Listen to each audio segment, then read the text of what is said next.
What is up, my dashing dudes and darling dames? I am the Hans TV, and welcome back to the only subreddit that pretty much defined a generation of people. It's r/entitled_parents. Our first post for today comes from LadyInBack27. My auntie expects me to give back a cookbook our grandma gave to me 10 years ago, after less than 4 days after my grandma passed away. So, my grandma gave me this cookbook that has been passed down 4 generations in the family, making me the 5th to have it. She gave it to me when I got a house and started university, 10 years ago. My auntie was in the room when it was given too. My one cousin was jealous because she thought she deserved it as I didn't spend as much time with grandma living far away. If 2 of the worst dictators in history and Martha Stewart had a threesome, my auntie is the product. She is the most emotionally abusive person I have ever met, and hates my mom for finding real love and remarrying after she got divorced. She expected my mom to never to date again, like her. Well, in December, my grandma passed away on my birthday. She was my idol and role model, and she loved me and I loved her so dearly. I was the last person she remembered before her Alzheimer's took over completely. Well, not even 3 days later, I find out my auntie is looking for this book and demands it so she can make copies for the entire family. My oldest cousin thinks it's her birthright, and my other girl cousin just had a baby so thinks she deserves it so she can pass it on to her little girl because I can't have kids. I'm having a hysterectomy this month. I've told them all to F off. Grandma gave this to me 10 years ago, before she got sick, before I got sick. Not that that even matters. She gave it to me and I don't have to give it over to anyone for any reason. Not even roommates were allowed to touch this book. None of them are speaking to me now, and I'm really freaking mad. I'm so disappointed over their entitled feelings and throwing it at me that I can't have kids. I turned 27 the day my grandma died. I want kids, I just can't medically have them. No one is getting this book. She gave it to me and she was the only person to ever accept me as family. I miss my grandma. I wish I understood the meaning of family. What's written sounds bizarre to me, and I want to feel those good feelings. Edit. Thank you so much for the love. I'm doing my best to reply to everyone, but my arthritis in my hands is laughing at me. The book is extremely delicate, so it can't be copied unless painstakingly by hand. This book came from her great-grandmother, my great-great-great-great-grandmother, from England on the boat with her to Canada. I've been working on making a copy of it digitally already for years, but it's massive. It has a section in it about meat cuts, canning, and even table settings, which way the knife blade should point. It also has every generation's writing in it as they scored recipes. I remember crying the first time I got to mark my recipe as excellent. My auntie was in the room when my grandma gave it to me the first time. It's been 10 years and I've spoken less than a few sentences to that douche canoe because of things she did to me when I lived with her for a short while. I'm not spending any time giving anything to her. She also didn't even ask me herself, but did it in a way that it demanded my mom make me give it back. After explaining to my mom, she agreed with me. Thank you so much for the love again. OP, you don't owe your auntie shit. Especially not the one thing that your grandmother left you that has sentimental value to you. She gave it to you because she knew that you would take care of it and do your best with it. And she probably didn't give it to your auntie because she knew, oh, she's going to use this in bad ways or she's going to do something to it. So you owe her nothing. And whenever you finally do make copies of it, don't give them to her. She doesn't deserve them. Our next post comes from Rambo Robertson's 20. Beluga caviar, you don't have it? This is a story from 2015, back when I was a meat manager. I was recently reminded of this incident while explaining a similar topic to a fellow customer. As any person in a retail position knows, the crazies come out near the holidays. Those customers can't be reasoned with no matter how much proof you show them. This is one of those stories. A bit of info. In my own time, I'll cut up wild game, deer, elk, fish in exchange for a share of meat.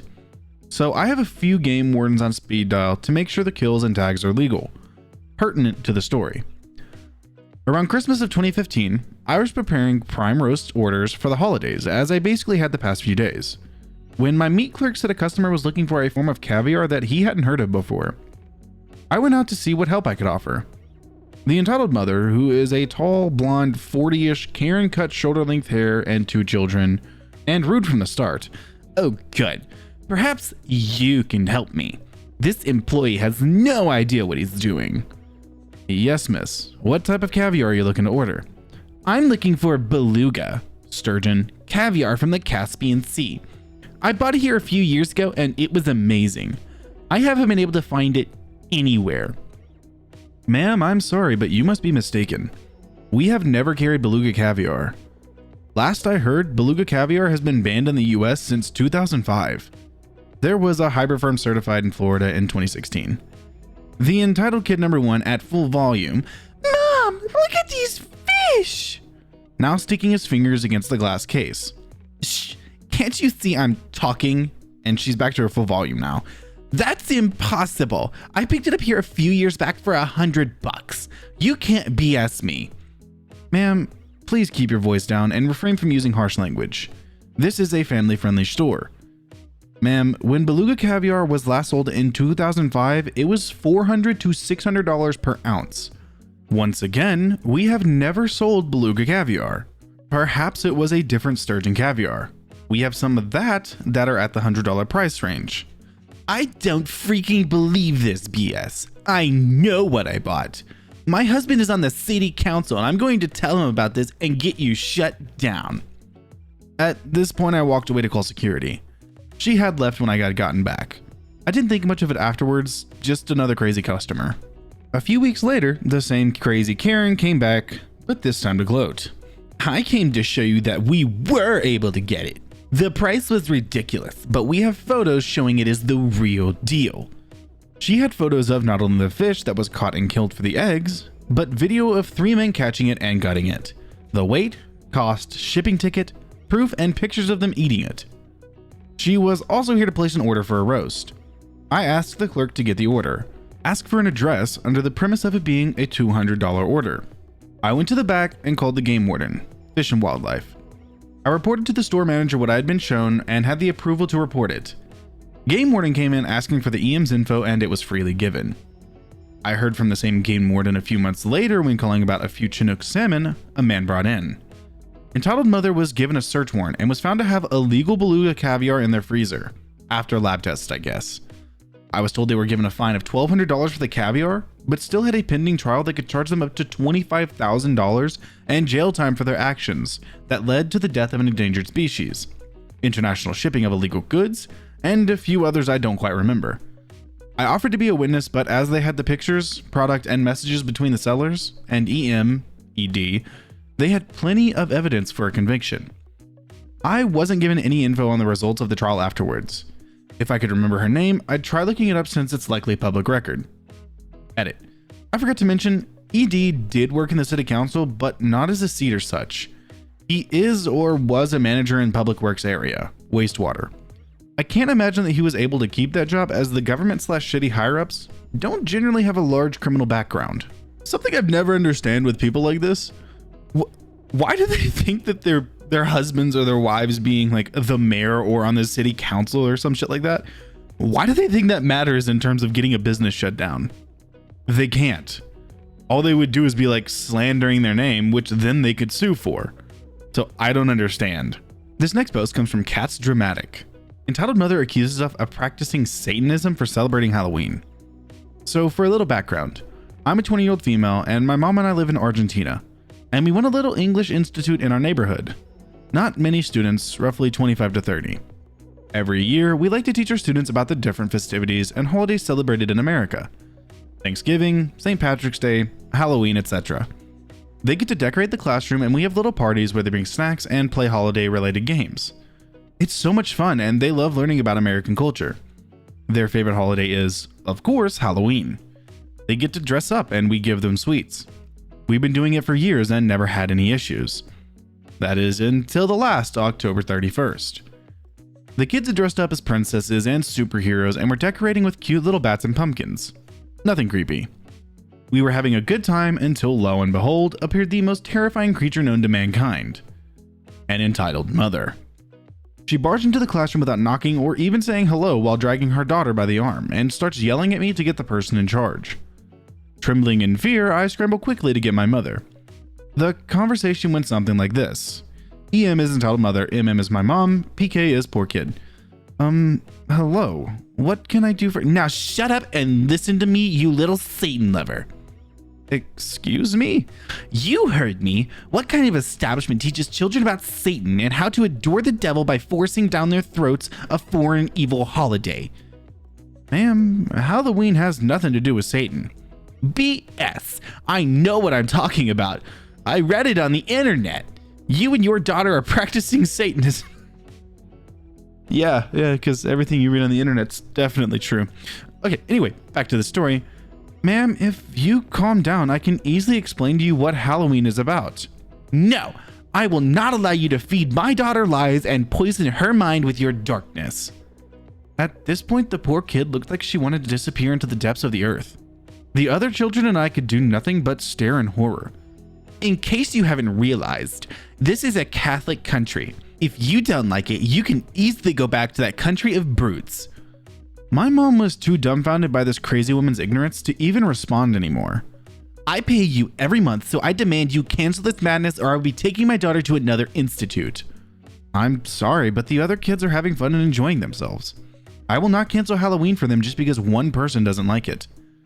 She goes red and starts screaming at the top of her lungs while violently yanking at PK's arm towards the door. I will sue you. I will notify the police and tell my church there are Satanists in town. I swear I will make you and your bitch of a daughter never teach again. She slams her door on the way out. Never saw her or her daughter again. And I have to say I'm relieved, though I feel sorry for that poor child. She may not be able to celebrate Halloween, but she sure knows what it's like to live with the devil. I think it's ironic that she says that Catholics shouldn't celebrate it or whatever, whenever Halloween in itself originally was a pagan holiday. But you know what else?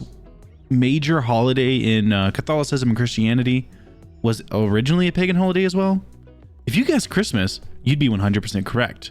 So I guess Christmas is now Satanism. So the more you know. Our fun post for today comes from Rokeen.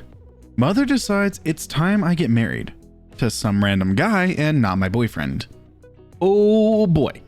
I finally get a chance to show off my parents' entitlement. This one was so fun to find out about. A little necessary background. I am currently no contact with my parents and siblings, and have been for over a year. Extended family I am okay with and spend a lot of time with.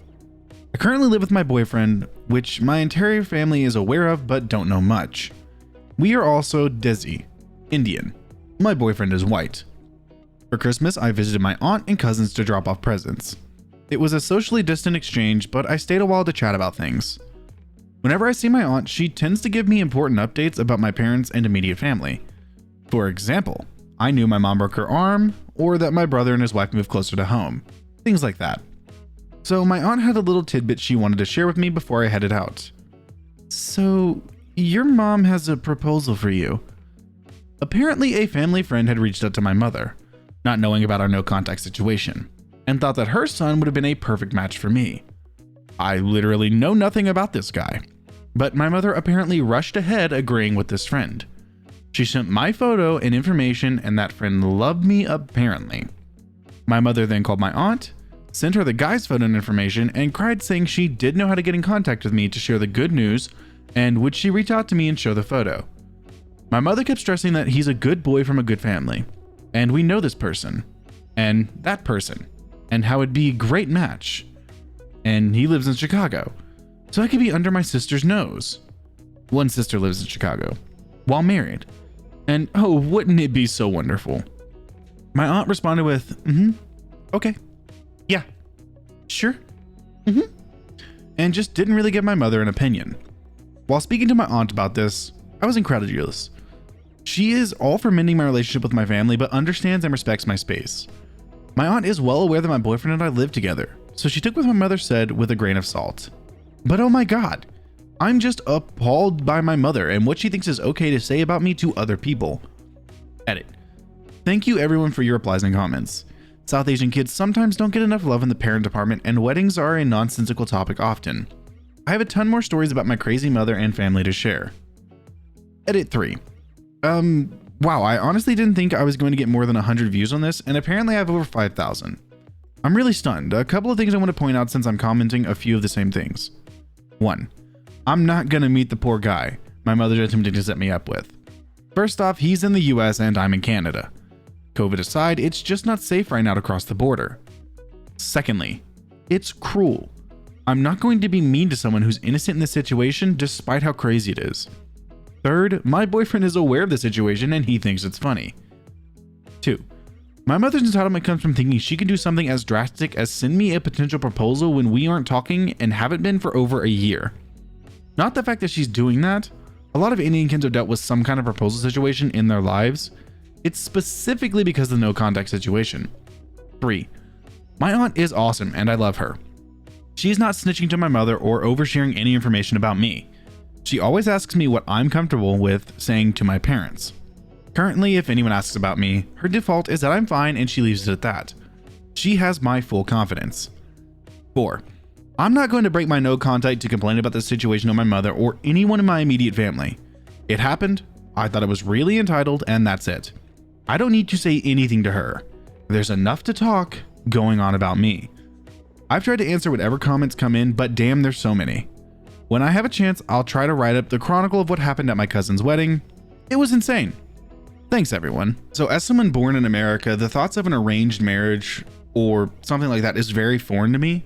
So if somebody who knows something about this that watches my videos could inform me as to what it's all about and why it's cultural and like what the cultural ramifications are, just let me know in the comments. I would love to know because I love to know about other cultures and other people. But with that being said, that's going to do it for today's episode of r/EntitledParents. I hope you liked the stories, and if you did, I'm going to link them in the description as always. And if you liked the video, subscribe, share, drop a like, and a comment down below with what you'd like to see me read next. A humongous thank you to everyone who continues to subscribe. I know I've been absent here and there for the last couple weeks. It's just been a rough time recently. But I'm back, and I'm going to stay back. Once a day, every day. So, with that being said, I'll see you in the next video.